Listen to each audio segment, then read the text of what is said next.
بسم اللہ الرحمن الرحیم۔ السلام علیکم ورحمۃ اللہ وبرکاتہ۔ رسول اکرم صلی اللہ علیہ وآلہ وسلم نے فرمایا، مغرب کی اذان کے وقت یہ دعا پڑھ لیا کریں۔ حضرت ام سلمہ رضی اللہ تعالیٰ عنہ فرماتی ہیں کہ نبی اکرم صلی اللہ علیہ وآلہ وسلم نے مجھے سکھایا تھا کہ میں اذان مغرب کے وقت یہ دعا پڑھ لیا کروں: بسم اللہ الرحمن الرحیم، اللہم ھذا اقبال لیلک و ادبار نہارک و اصوات دعاتک فاغفر لی۔ اللہم ھذا اقبال لیلک و ادبار نہارک و اصوات دعاتک فاغفر لی۔ اے اللہ، یہ وقت تیری رات کے آنے کا اور تیرے دن کے واپس جانے کا ہے، اور تجھے پکارنے والے مؤذنوں کے اذانوں کا ہے یا آوازوں کا ہے، لہٰذا تو میری مغفرت فرما دے۔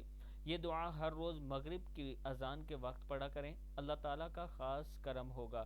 جب بھی اذان ہو، آپ خود بھی اور اپنے بچوں کو بھی بتایا کریں کہ اللہ کا نام لیا جا رہا ہے، اذان ہو رہی ہے، خاموشی سے اسے سنتے ہیں اور اس کا جواب دیتے ہیں۔ اذان کے بعد اللہ کے حضور دعا پڑھا کریں، جو دعا رسول اللہ صلی اللہ علیہ وآلہ وسلم نے بتائی ہے۔ اور اس کے ساتھ ساتھ میں اپنے تمام چاہنے والوں سے گزارش کروں گا کہ اگر آپ آن لائن قرآن پاک پڑھنا چاہتے ہیں تو یہ میرا واٹس ایپ نمبر ہے، آپ مجھ سے رابطہ کر سکتے ہیں۔ السلام علیکم ورحمۃ اللہ وبرکاتہ۔